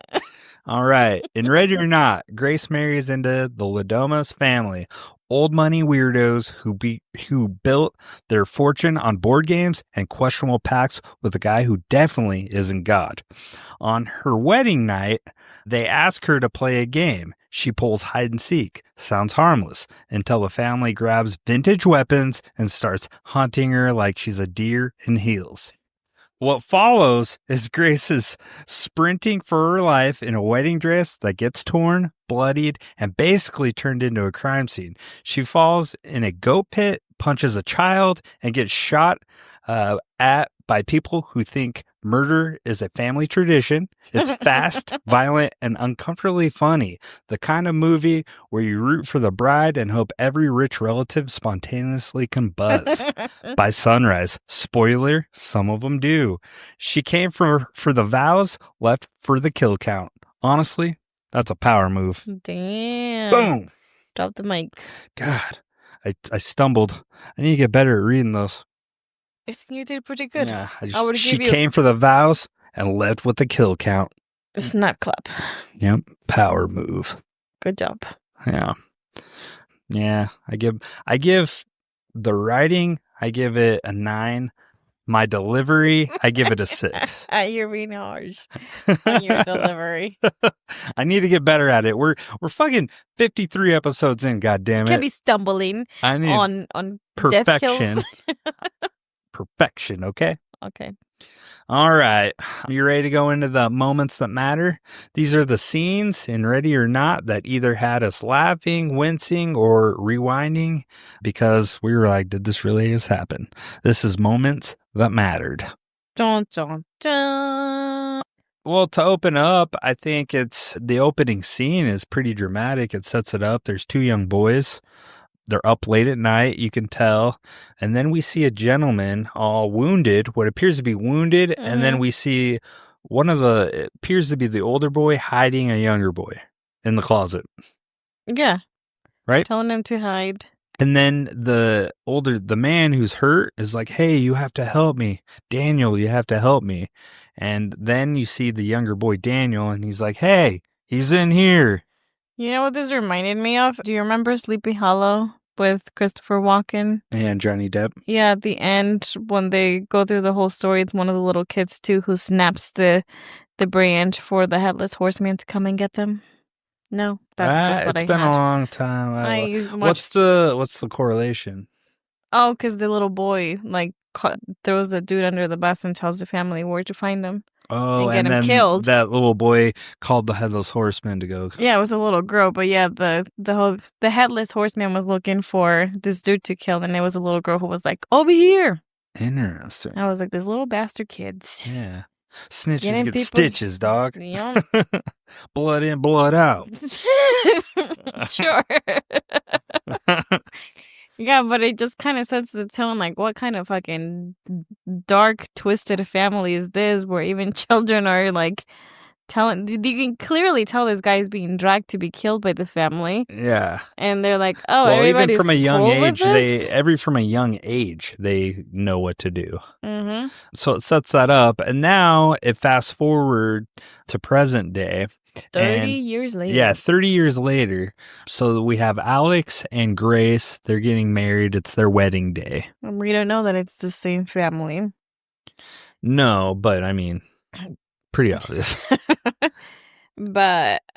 Oh, and in the beginning when they're panning to the kids and then the guy injured, you see a bunch of board games. Oh, yeah. And it's LaBelle's Gamut, a bunch of Satanist kind of board games. You see that? No, I think They were more like Monopoly devil stuff. related. Oh. If you look at the titles, we'd have to go back. I wish I wrote some of them down, but they show them later when the place is burning up too. Yeah, you can tell that this family, like, that's their what do you call it? Their heritage. They made their wealth from board games. Board games, yeah. Because they have a map on their walls on the family room. So it's an exciting day. 30 years later, we see Grace. She's sitting there. She's rehearsing her vows that she's going to say during the wedding, right? She kind of goes off course. She's like, yeah, a fucked up family, but they happen to be uber rich also, stuff like that. But Alex hears it, walks in, and he kind of adds to it, right? And they're saying how much they love each other, excited. Yeah, you can also tell. So I don't know. It's like tradition. The groom is not supposed to see the bride in her wedding dress until they meet at the altar. Otherwise, it's bad luck. So I think that kind of just like starts hinting into where this movie is going. My mind did not go there. Interesting. That's a good take. Yeah. But at this point, they're setting up. He's kind of setting up what's going to happen. And her brother-in-law comes in, and this is Adam Brody. And he's like, all right, man, I was sent in here to get you guys. So he's bringing them down to do it. And then she starts talking about it. She's like, okay, we'll be down there. But then she starts talking about the family not liking her. Definitely the dad hates her. So-and-so just does not vibe right with her. And he's like, no, that's just my fucked up family. Soon enough, we won't have to deal with them. So Alex wants to leave. The other interesting thing that it's kind of hinting here is Daniel tells him, he's like, hey, this is your moment. Like, you don't think they like you? Like, you can go, like, for real.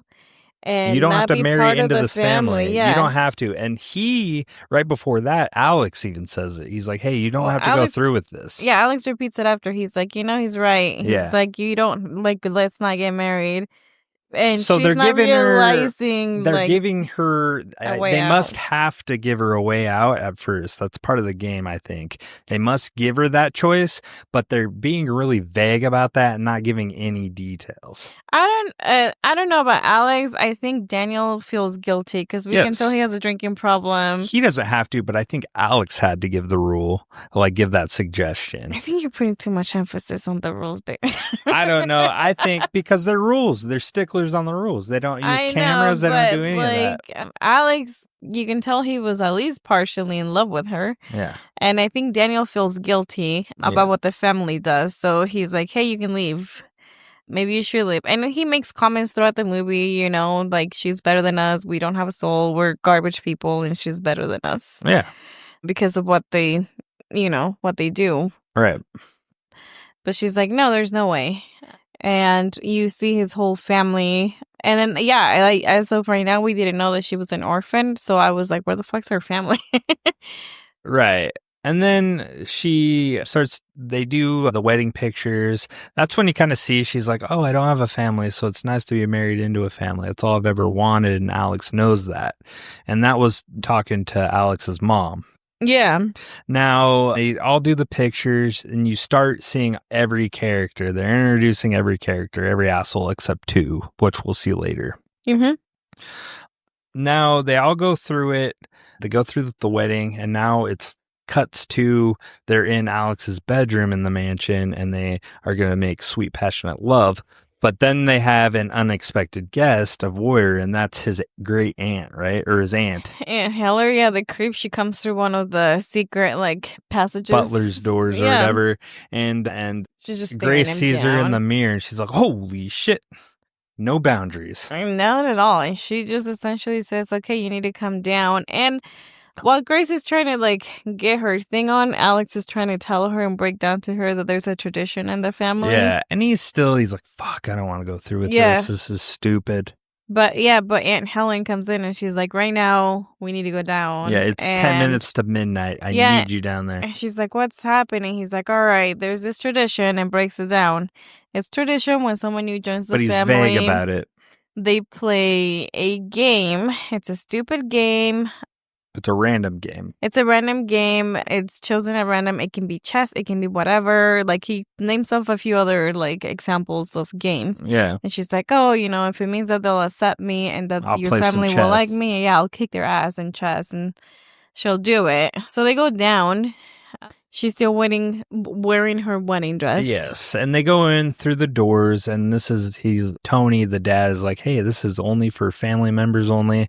They walk through, and she's enamored with the picture of the first Domas, and he's hovering over a lion or whatever, and there's a rifle, and she's just, watching, looking at it. She's like, whoa. And this is where they have all the board games, right? Yes, this is where they have everything. So now, and they have all the antique weapons surrounding them. So they have her sit at the table, and they have this box that they got from Mr. LaBelle. Well, before they all go in, Alex's sister shows up.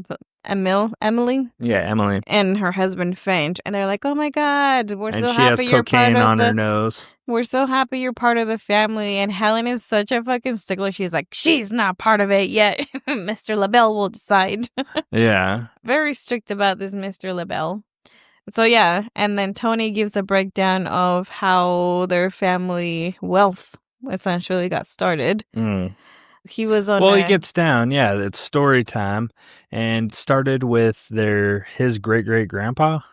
Yeah, and he was a mariner, pretty much. And he wanted to get rich, like so many people did. And he was desperately looking. He finally came across this Mr. LaBelle. He gave him an offer, and he gave him this box. He couldn't figure out what to do with this box. And then finally, he did have trading cards that he had. And he's the one who put the trading card in it. He opened the thing and put a blank card. So what I remember was Mr. LaBelle. They played games, and at the end of the night, he gave him this box, and he said, if you can figure out how to open it, I will, finance whatever avail you want to pursue in your business. And the granddad sat there until he figured out how to open the box, like a puzzle box. Yeah.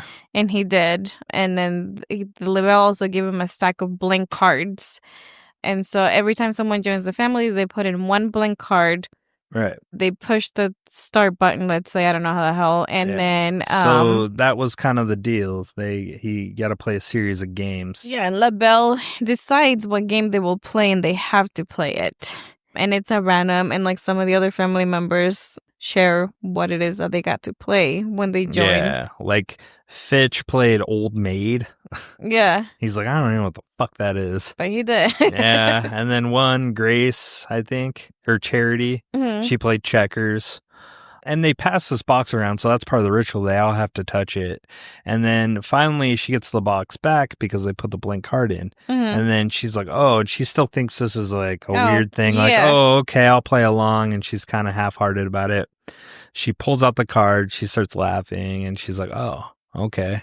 And they're like, what is it? And it's a hide and seek. And everybody's Alex's heart sinks. He's like, fuck, that's the card she didn't need to draw. So everybody's perks up too. They're like, oh, okay, we have to play. And she's like, seriously? He's like, yeah. And you're our guest, so you're coming into the family, so you get to hide. And she's like, oh, okay, isn't that unfair? And pointing to the cameras, and Tony, the dad, is like, actually, no, we turn this off. We play like grandfather would play. Yeah, back to the days, so no Old cameras, school. no nothing. And he's also very vague. He just tells her to hide until they find her. Yeah, you could technically hide till dawn and you win. And she's like, no, I'm not doing that. But yeah, he didn't tell her at all why. And so they're going to count to 100, and they have this vinyl. And it plays a song, and the song is doing the countdown. Man. Yeah, so she goes and she hides in the dumbwaiter. Meanwhile, Tony's giving everyone weapons. And before she gets up, and Alex is like, hey, meet me in my bedroom. Like, he wants to get her out of there. Mm-hmm. So this is Alex right now. He's like, man, I just want to save her. This is stupid. He half-heartedly believes in this contract with the devil. And so far, no one admits that it's a deal with the devil until the very end. Yeah. But so she goes to hide, and everybody's gearing up with weapons. And she hides in the dumbwaiter initially, and she's like, oh, okay. So she sits there, and they all have their weapons. Fitch gets her crossbow, and he's like, how the fuck do I use this?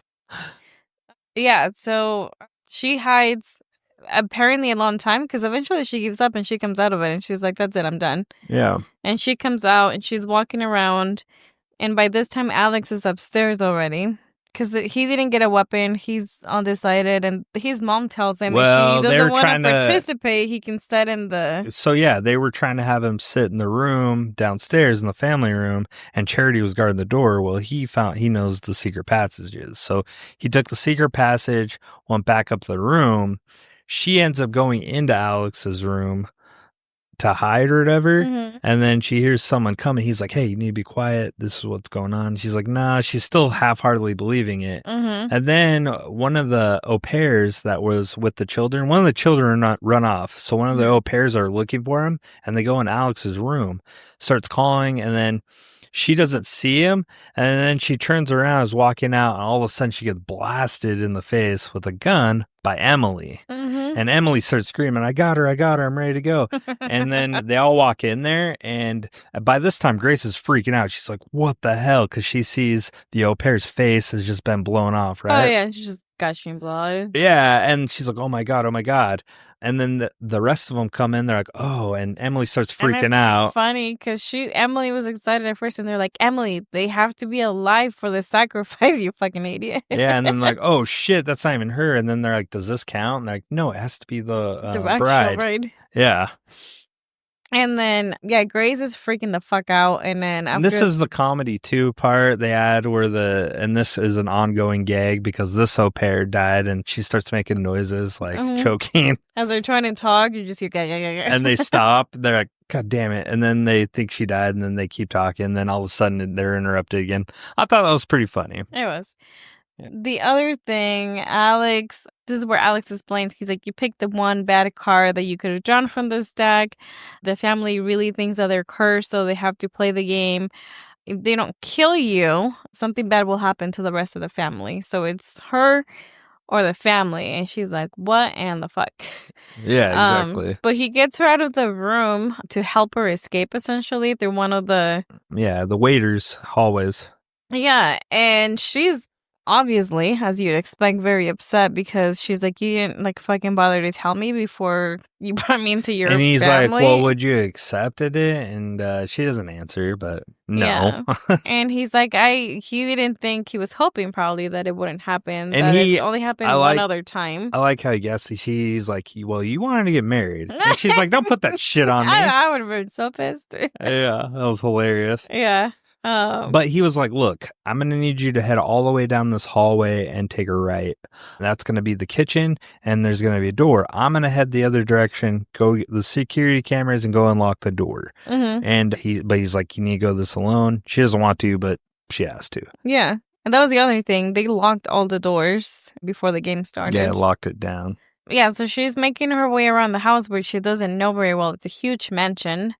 And at one point, she does come and runs into the family. And this is where they keep playing again another gag with Emily being coked out. She's just dumb and just keeps making mistakes over and over.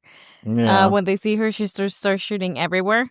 But when she pops out, she pops out in the hallway, and then Emily sees her. And she's like, "Oh my god!" Boom. Yeah. And then after they told her they need her alive, Tony's like, "Stop shooting! Aim for the center of gravity, or wherever how do you say it? The diaphragm." Mm-hmm. And he's like, "We need her alive for the sacrifice." Yeah, and it's funny because every time they yell at her, she's like, "I'm so sorry, I'm so stupid," and they're like, "Honey, you're not stupid." And like typical, just fucking babying her. At the same time, we also see her husband Finch. He's in the bathroom watching a YouTube video, on how to work the crossbows that he has, because he's like, this is a funny part too when he gets a text from a bud. Is this like his mistress, kind of like were they like butt buddies or what? I don't know.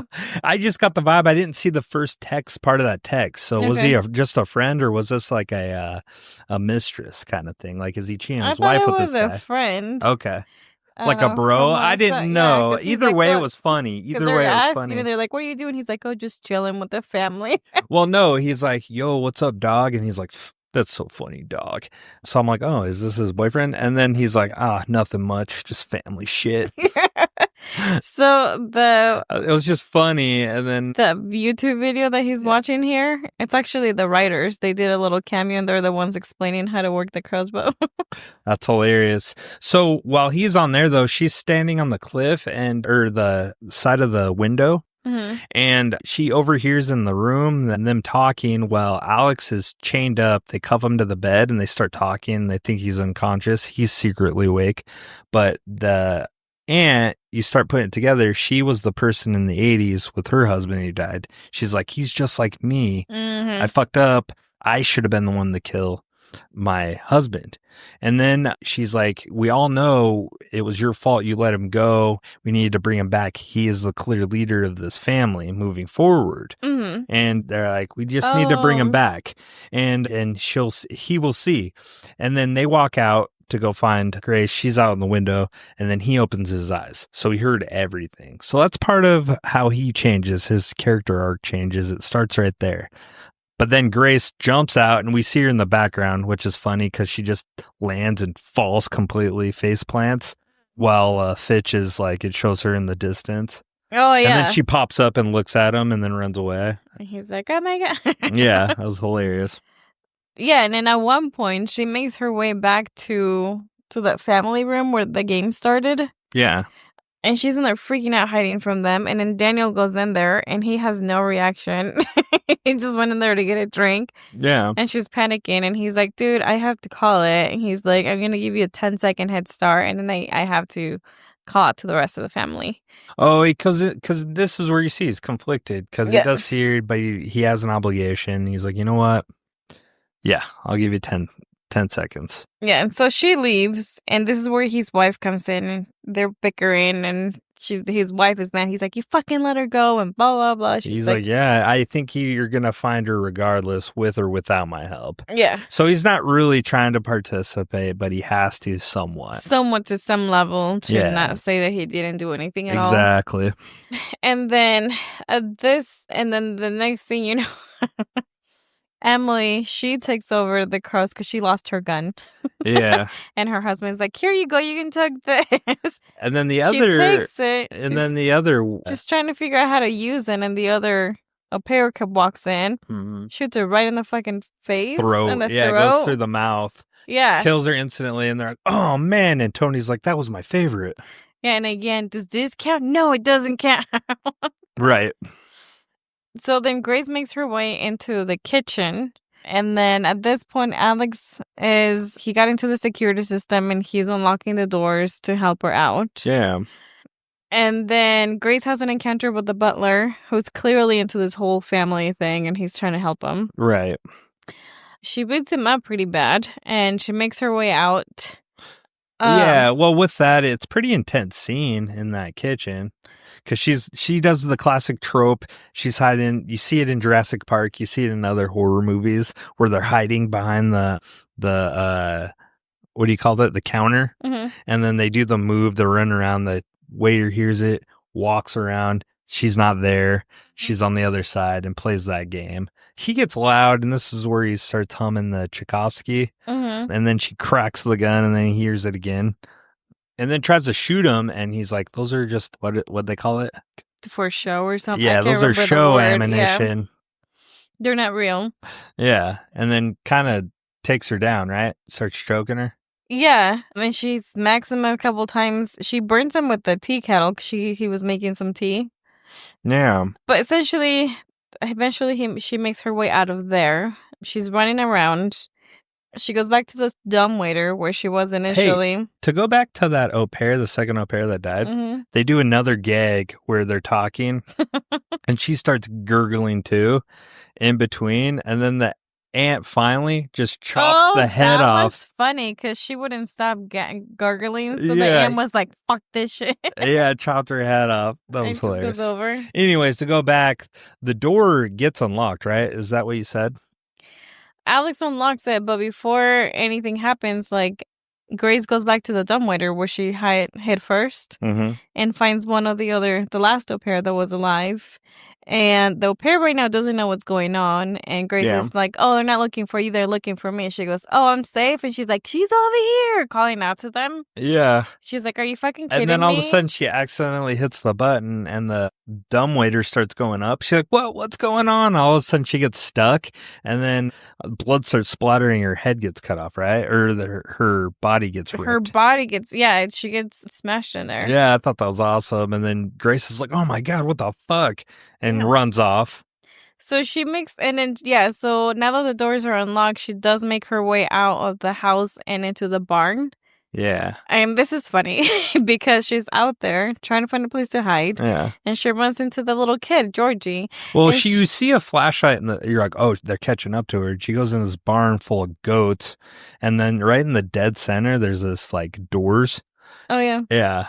But she's hiding. All of a sudden, it's one of the little boys. Georgie. Yeah. And she's like, oh, hi, honey. She's like, just be quiet. It's okay. And he's like, no, bitch. He's like, she's over here. No, he has a gun. Yeah, he picks up the gun. Lost. Yeah, and then got it out of her purse and then shot her hand. Right through, Right through. You see a hole in her hand. And then she's freaking out. She's hurt, but then she fucking just punches him in the face, knocks him out. That was funny. She's like, this fucking kid. Yeah. Asshole. But in that, then she like leans on the doors of that pit, and it's a pit. And when she falls in there, there's skeletons, there's dead goats, just sacrifices that they put in there. So she starts screaming, and she's in pain because her hand can barely use that. But she has to climb up the ladder. This was so intense, like anxiety too. I'm like, oh man, they're going to come in here and catch her and she's going to be screwed. But she starts climbing up there in the wood. It's an old ladder and it just starts breaking. And then she finally grabs the whole little ledge up top. And then finally the rest of the ladder just breaks and she's hanging there. And the nasty scene, there's a nail. She puts her other hand with a hole in it and just slams in. Yeah, so she can grip. So that was pretty intense. I did see that the nail was CGI and they were worried that it was going to look really fake and not believable. Pretty good. But they said that they went back and saw like Grace, like Samara Weaving, her actual reaction to it, good. And she made it look very realistic. So they're like, okay, it looks real. Yeah, so she gets out of there with it from there, and as she makes it out, eventually she keeps running out towards the main road to get out of their property. Yeah. I mean, this is where she squeezes through that metal gate that they have. Oh, yeah. It tears into her skin. And that was pretty brutal because her arm gets stuck at one point. She gets unstuck. And she's shoving her way through. Yeah, you just see the cut slowly going across her back and through her dress. And she goes out, and then there's a car that stops, and they're like, get out of the way, bitch. Yeah, she's just... And she's like, you cock-sucking, dick-licking son of a bitch. Yeah, all her built-up anger, and then this guy sees her covered in blood and does not believe her. And just curses up a storm. I thought that was hilarious. And she still screams and then screams in frustration and then runs into the woods. By this time, the waiter is up and he has a car. He's like, hey, she's outside, but I'm going to catch her. The family's freaking out. They're like, oh, well, it's over. Yeah. This sucks. We're dead. And freaking out. And the wife keeps telling Tony, hey, man, compose yourself. We got to figure this out. Yeah. And she was the one that always composes him because this happens twice to him when he's freaking out. Just spinning. But the waiter's pretty confident. He goes out there and he goes out on the road, and Grace is hiding behind a tree, and he has a little spotlight like a cop would. And he's looking out there, and he sees something because he's confident. He starts smiling, and then all of a sudden, he sees her take off. She takes off and runs, and she's running into open field, and now the waiter with the car is like chasing her down, is going to run her down, right? Yeah. And then she jumps out of the way. He gets out of the car and starts choking her, and then she's like, fuck this, and starts choking him out, right? Yeah. Gets him to the point where he kind of passes out briefly. She gets in the car. She's going to get away. And then she starts driving, right? And he's kind of unconscious, but he wakes up. You see him wake up. But then she hits life alert or whatever. What do you call that? I can't remember, but yeah, the OnStar. And the OnStar employee is like, hey, how can I help you? She's like, call the cops. And he's like, oh, how can I help you? I will, but got to give me this. Just stupid. And then he's like, just call the cops. He's like, oh, well, this car has been reported stolen. I'm going to have to stop you and shut everything down. She's like, what the fuck? I'm going to die. He's like, I'm sorry. I can't help you. Cops will be on the way, though. And just hang tight. And then at the point, she's just like, fuck. So the guy that it's Alex. He's another cameo. He's a director, Matt or Brian, whatever. Yeah. Yeah, that's him doing the voice. Matt Batelli? Yes. Oh man, that's so hilarious. they all had a little pitch, a little something here and there. That's funny. So yeah, she's frustrated and she's like, fuck you, Alex, or whatever the name of the guy. Yeah. And then all of a sudden her head's on the steering wheel, and then you hear a knock, and it's the waiter or the butler. He shoots her with a dart. Breaks the window open, and shoots her with a trank. She ends up passing out, and then subtly comes to, but she's still dreaming, and she sees Alex in the car, and he's like, all right, hey, we're on our way home, right? But yeah, she's hallucinating, but she's also coming to. She's waking up. Yeah. Meanwhile, the butler, he's calling the family. He's like, all excited. It's all good. I got her. And he turns up. The family starts cheering, and then they're all celebrating. And then he starts doing Tchaikovsky again, singing the song. I forgot what the song was. But anyways, it's Tchaikovsky's like most famous. But he starts humming it, and all of a sudden the family, Tony, the dad, sees Grace in the back waking up, and he's like, hey, dumbass. And he's like, this fucking butler, what a fucking idiot. And they're screaming at him, but he's not paying attention. He's in his head with the music. Yeah. And then all of a sudden she comes to and starts kicking him, and they get in this big car wreck, essentially kills the butler. She gets unconscious for a second again. And by this time, when she does gain consciousness, she gets out of the car. And then again, we see Daniel. He's like, wow, I went to escape the chaos. and here am I again. In my serenity, you come. And he's like, what do you expect me to do? She's like, you don't have to rat me out. And he's like, oh, but I do. I have to. But he doesn't want to, but he does. And he knows, I know why he does in this instance. He probably would have let her go, but he knew his dad was watching behind the tree. And he knocks her out, right? Yeah. Yeah, and he's like, all right, you can come out now. And he's like, how did you know? He's like, you're not good at hiding. Yeah. But anyways, they take her back to the house. They take her to the special family room. Yeah, he's like, I'm drunk. I'm not blind. Yeah. Then they tie her down. They put like a metal almost thing over her face so she won't talk or yell or anything. And they start doing this like chant. And Tony's at the head. He's going to be the one to stab her. Yeah. And they all drink this like potion or blood, right? They pass down, this like glass of wine. But then all of a sudden when they start to complete the sacrifice and Tony's gonna stab Grace, he then like gets this look like he's gonna puke. Oh yeah. And then does, and they all start puking, and then Aunt Helen, like blood, though. Yeah, Aunt Helen's like, oh, poison. We've been poisoned. And what happens? And she somehow points she at gets Daniel. Yeah. Blaming him. Because he's not puking. Yeah, he's not puking. So they figure that it's him. And he helps Grace escape. So she runs out. As he's helping her out of the room and out of the house, they run into Daniel's wife, Charity. And he's like, dude, just chill the fuck out. It's fine. And she's like, no, we're not doing this. And so she shoots him. I was Well, surprised. she's like, you don't care if I die? And because he was telling Grace, he's like, hey, man, someone was bound to ruin this family. I just didn't think it was me. And come on, let's go. He runs into Grace, and Grace is like, dude, what are you doing? Don't you care about me? You don't care if I die? And she gets pissed and then shoots him in the neck. Yeah. And he starts bleeding out, and Grace is like, looks at him, says thank you, and then runs off. This sets up Alex. He comes out, sees his brother. This is number 2 that crosses him over to the dark side, because now his brother was the only one he trusted and he actually loved and liked.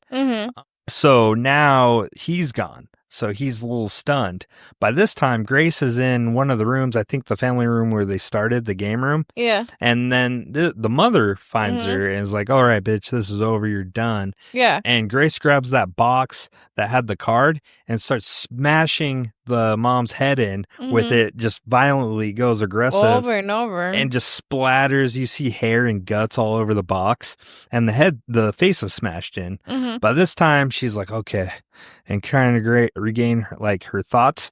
And in comes Alex. Can you imagine that? Just walking into your newlywed wife. I know. And he looks down. He sees his mom. And he's already stunned from his brother. He sees his mom taken out. And now he doesn't realize Charity killed Daniel. He thinks Grace did. Yeah. And he's just, wow, this lady. And he's like, hey, are you going to be with me after this? And she doesn't say anything. And of course not. She's not going to be. His family's crazy. And he's like, that's what I thought. And he starts grabbing her head and starts holding her. And all of a sudden he puts her in a chokehold and starts screaming, she's in here. Yeah. And then they end up grabbing her and they're like, fuck it, it's getting too close. We're just going to have the ritual here. Put her on the table.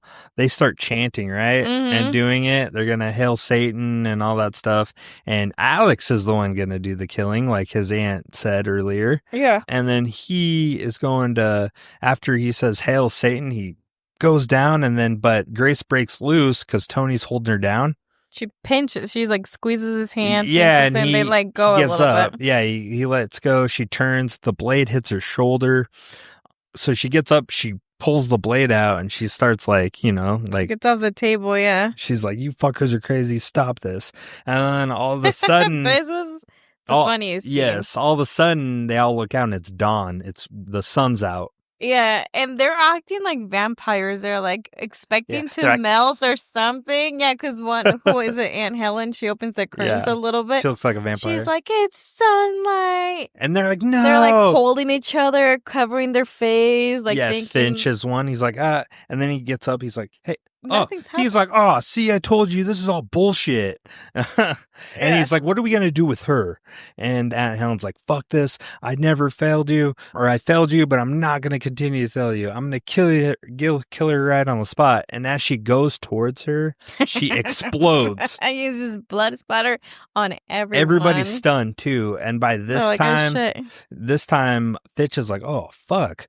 This is real. And then he explodes. And then Emily and her 2 kids run off. And then they explode in a distance.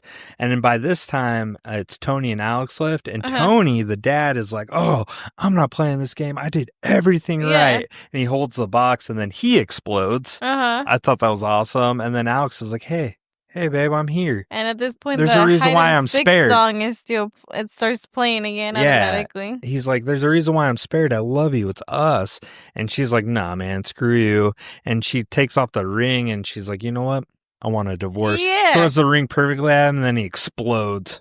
Yep. And then she just, at the end of it, she's covered in blood, but she finds the mom's cigarettes on her down. She grabs a cigarette, starts lighting it, and then she goes and sits on the porch where the wedding happened. Well, before she goes outside, the chimney there's a fireplace, fire going. Yeah. And then lights up real big, and for a second, she sees Mr. LaBelle sitting on the chair. This is where he does a nod, okay, you won. Yeah, respect. You get to live. And she starts laughing in craziness. And she's like, oh shit, that was real. She's like, that is real. Holy shit. And she just can't believe it. She just starts laughing because they all died and she survived when it was supposed to be opposite. But then, she walks out the porch. By this time, the house is on fire. And now EMTs come in, and there's one, you don't see anybody, but you hear the EMT in the distance. He's like, "Hey, ma'am, are you okay?" And she's like, "Yeah, just in-laws." Yeah. And he's like, "Holy shit, are you okay? You're all fucked up." And then he calls people in, and that's the end of the movie. Yeah, apparently they designed 17 different dresses for her. That's what as she progressed through the movie to show how like it was deteriorating throughout the night. Yeah. So that's the movie. Now that we talked at length, has your opinion of the movie changed at all? No, I feel a little better now that I know that you liked it. Oh, okay. You didn't know before? No, you were like... kept it close to the vest? Yeah, you were holding back. What would you rate this movie? I think I would give it a 3. You give it a 3? Yeah. Okay, what's your thoughts? Justify it. I thought it was entertaining. It was, the dry humor comedy, and I liked the gore, the bloody, how it was going. Oh. Sorry, I'm distracted. The cat is pouncing on like a bug, I'm assuming, behind you. She keeps jumping at it over and over again. No, but it was entertaining. Okay. So I give it a 3.1. Whoa. Out of 5. A 3.1? I do, and here's my justification for it. I was definitely entertained. The dry humor worked. The premise was clever, and the pacing kept things moving. That said, it did feel a little rushed for me. And while that gives the movie its energy, it's almost also meant we didn't get much depth from the characters outside of Grace. You mentioned. I would have loved a bit more development before the blood started flying. Still, it's a satisfying watch. It's sharp, bloody, and knows what exactly kind of story it's telling. It doesn't overstay its welcome, and sometimes that's enough. And really, next time I get invited to a game night, I'm bringing Uno, and if we're going to fight, it better be over draw 4, baby. Nice. No? Yeah. I get your 0.1. Okay. That went over. No, I enjoy it. And honestly, after talking about it, I'd even probably give it a 3.4. Damn. Not a 3.5, but 3.4. Not a 3.4. They needed to do a little more character development. Relevant? Yep. Got it. Roger. Yep. But so I do have, and I'm sure you do too, I've got the ratings for this. Rotten Tomatoes got a critic score of 88% certified fresh. Audience score from Rotten Tomatoes is 78%. And the summary was critics praised the film's sharp blend of horror and satire, Samara Weaving's performance, and fast-paced, gory fun. Some noted the ending as a highlight, calling it a literal bang. Critics' consensus: smart, subversive, and darkly funny. Ready or Not is a crowd-pleasing horror film with gory thrills and sharp social message. Do you have IMDb's? IMDb 6.8 out of 10. Oh, I got 6.9. How do we get to based out over 170,000 ratings? Oh, I didn't. Okay. Metacritic 64%. Well, so the audience takeaway from IMDb is mostly positive. Fans appreciated the originality and dark comedy, though some like me felt it lacked deeper character development or thematic weight. Preach, baby, preach. Justified? Yeah, what do you have for Letterboxd? I didn't get Letterboxd. You didn't? I didn't. Did you? No, I thought you did. So I got Google audience reviews. The score was 4.4 out of 5. Did you get that? No, I got Google. What the fuck did you research? Google users, I got 83%.